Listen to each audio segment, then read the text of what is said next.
The sky over Bangkok was unusually gloomy, as if heavy gray clouds were suffocating the air. Susan stood before the Erawan shrine, holding 3 burning incense sticks. The smoke swirled before her, weaving an almost invisible web that separated her from reality. Her lips moved slightly as she whispered her wish, her voice barely audible, trembling with emotion. This was not Susan's first encounter with the miraculous powers of the Erawan four-faced Buddha. Countless people shared their miracles on social media. Promotions, love, wealth, pregnancy, almost anything was possible. But this time, she had come for a broken relationship. Her ex-boyfriend had ended things 2 months ago, giving her a simple yet cruel reason: I don't love you anymore. Unable to accept this, Susan had spent thousands on a plane ticket and hotel reservations, desperate to plead with the Buddha to bring back love. Following the tour guide's instructions, she offered incense to each of the Buddhas for faces. The first for career, the second for love, the third for health, and the fourth for peace and protection from evil. She circled the statues again and again, counting her steps. She was supposed to walk 4 circles, each representing a wish. However, during the final circle, her mind suddenly became hazy, and her steps faltered, causing her to complete 1 more lap. Unbeknownst to her, as she walked that extra circle, ash gently fell from the incense head onto the golden lotus base of the statue, leaving a deep black scorch mark.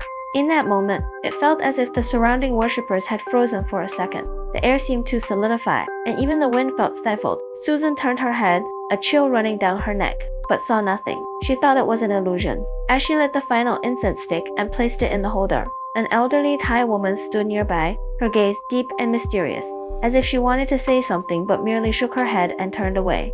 A wish granted must be repaid, the woman whispered, her voice brushing past Susan's ear like a wisp of smoke. Back at the hotel, Susan took a shower, opened her phone, and lay down on the bed.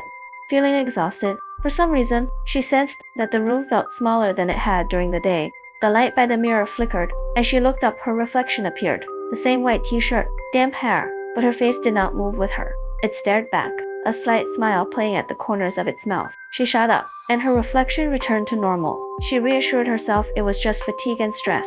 At that moment, her phone rang.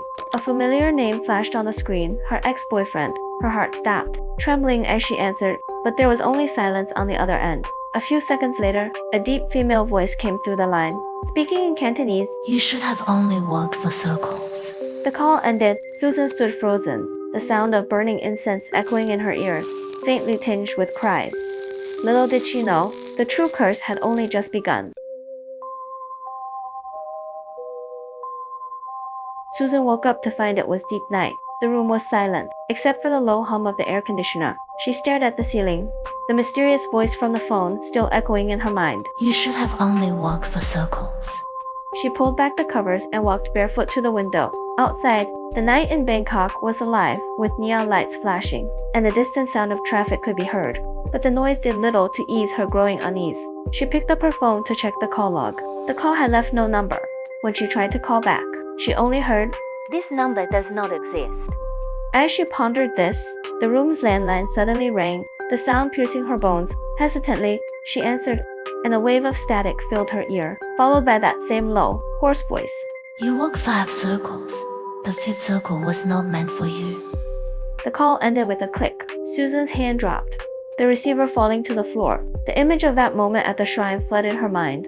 She had indeed lost herself and walked around the statue an extra time. "5th circle," she murmured, her heart racing. She opened her suitcase and pulled out the photos she had taken at the shrine that day, enlarging one of the images. She noticed something unusual. Behind the Buddha, there appeared to be a distorted human face, partially hidden among the golden carvings. As if smiling, a chill rose from her feet. She recalled the old woman's words. A wish granted must be repaid. But if she had wished for the wrong thing, what was it she would have to repay? On the second night, Susan forced herself to sleep early. She took a sleeping pill, yet still awoke in the night. At 1 a.m., there was a gentle knock on the door, not hurried, but slow and almost polite. 3 taps. She held her breath and crept to the peephole, finding the hallway empty. She didn't dare open the door and backed away to her bed. However, just as she sat down, the knocking came again. This time, she didn't approach. Instead, trembling, she picked up the phone and dialed the front desk. Excuse me, is someone standing at my door? She tried to keep her voice steady. After a few moments of silence, the front desk replied, We will check the security footage. 10 minutes later, the phone rang. The operator's voice was tight. Miss, we saw a woman in a red dress standing in front of your door, but we couldn't see her face. Susan felt her blood run cold. She hung up and opened the door, only to find a scattering of dried jasmine petals on the floor, the air filled with a scent of ash. The next morning, Susan requested to see the footage. On the screen, the hallway lights flickered, revealing a long-haired woman in a deep red dress, standing silently in front of Susan's door. Her head was bowed, dark hair obscuring her face, yet her shadow was clearer than her form. Strangely, she had never entered the elevator nor left. The footage ended there. Suddenly, Susan realized that the silhouette of the woman in red was strikingly similar to the distorted face she had seen in the photo of the Buddha. Susan could no longer find peace in sleep. She decided to return to the Erawan shrine to uncover the hidden face. At dusk, she blended into the crowd and, taking advantage of the staff as inattention, slipped into a side path leading behind the shrine, an area already cordoned off with iron railings and marked with signs reading, "Under maintenance. No entry." She climbed over the railing, her footsteps nearly soundless.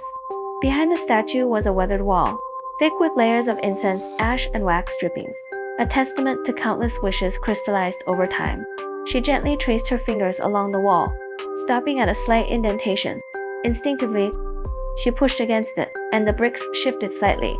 A crack appeared in the wall, and a cold gust of wind rushed towards her, carrying the stench of decay and metal. Gathering her courage, Susan swept away the dust and uncovered a hidden Buddha statue. Unlike the four-faced Buddha in front, this one had only a single face, but it was not human. It bore a visage that fused animalistic rage with resentment, featuring a third eye on its forehead and a sinister curve at its lips. Its hollow eyes seemed to stare directly into her soul. The base of the statue was inscribed with an ancient Sanskrit line. She slowly deciphered it using her phone's translation app. The text appearing on the screen: "The fifth wish requires a life in payment."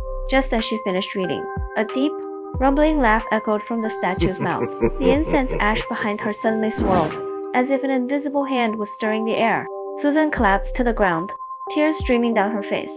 She realized that she had not made a wish to the four-faced Buddha, but rather to the hidden face behind it, yet had always waited, the fifth face that had never been worshipped. After returning to the hotel, Susan was struck with a high fever and slept for more than a day. In her dreams, she stood barefoot on an altar, surrounded by writhing incense ash. Countless faceless devotees knelt around her, chanting in unison, "The wish is granted, the debt must be paid." The wish is granted, the debt must be paid. The wish is granted, the debt must be paid. She woke up drenched in sweat, the bedsheets cold and clammy. Her phone showed dozens of missed calls, all from unknown numbers. She played one voicemail, and a raspy but familiar male voice spoke. "I'm back. Your wish came true." It was her ex-boyfriend's voice, the one she hadn't heard in 2 months. He laughed on the recording, the laughter turning into a deep, guttural cough. Suddenly, she recalled the old woman's warning. When a wish is granted, something must be repaid. She walked to the mirror to check her face. Everything seemed normal, but as she turned her head, she noticed a shadow in the reflection, a figure in a red dress, head hanging low, strands of black hair clinging to the glass. Susan screamed and turned around. No one was there. Her phone buzzed again. A new message appeared. The fifth wish cannot be denied. She finally understood what she called back wasn't just a person, but a dead obsession. And now, that obsession had found a place inside her, waiting for her to repay the cost. At midnight, the streets of Bangkok lay silent. Susan walked barefoot toward the Erawan shrine, dressed in white and carrying a basket of jasmine flowers, incense, and red thread. She knew this was her last chance. In a dream, the old woman had whispered, The fifth wish cannot be denied. You escape. A final offering must be made. Kneeling before the shrine, she scattered the jasmine petals, tied the red thread around her wrist, and lit the incense. As the smoke rose, she closed her eyes and softly spoke her own name. The wind stopped, silence fell, the four faces of the Buddha dimmed, leaving only the hidden fifth face glowing faintly red. The air was thick with the scent of jasmine and something rotting. The woman in red emerged from behind the statue, walking slowly towards Susan. Her face was now visible with Susan's own, with hollow eyes and a slight, eerie smile. I granted your wish. The red figure whispered. Now it's your turn to go. Susan closed her eyes and whispered. I repent. As the incense burned to its end, the red thread slithered upward, wrapping tightly around her neck. The five-faced statue began to turn, emitting metallic groans like whispers in the dark. By dawn, all that remained before the shrine was a basket of jasmine and a faint trace of incense smoke. Susan had vanished. 4 days later, a young woman from Tokyo Maki Ogawa stood quietly before the Erawan shrine, dressed in a pale blue dress. Her expression was calm, hands pressed together in prayer. She had come to Thailand for one reason: to ask for a child. Years of infertility had led her to believe only a miracle could help. She had studied countless stories online about the shrine's power and downloaded a step-by-step guide for the ritual. Carefully, she lit 3 sticks of incense and began circling the statue, following the instructions precisely. As she reached the final phase, a sudden gust of wind blew out one of her incense sticks. She paused, tried to relight it, but the tip had turned black, unusable. Left with only 2, she completed the last offering. When she placed the incense in the holder, a golden carving behind the Buddha seemed to shift slightly, as if exhaling. She didn't notice, but far off, an old woman sitting on a stone bench looked up slowly, gazing at Maki's back, and whispered. Another one has come. Later, at her hotel, Maki reviewed the selfies she had taken during the ritual. In one, she noticed something odd. Behind her, near the glowing edge of the statue, a faint blurred face had appeared, its eyes staring directly at her. She assumed it was a trick of the light. She didn't hear her phone buzz softly, or see the message flash across the screen. Your wish has been heard.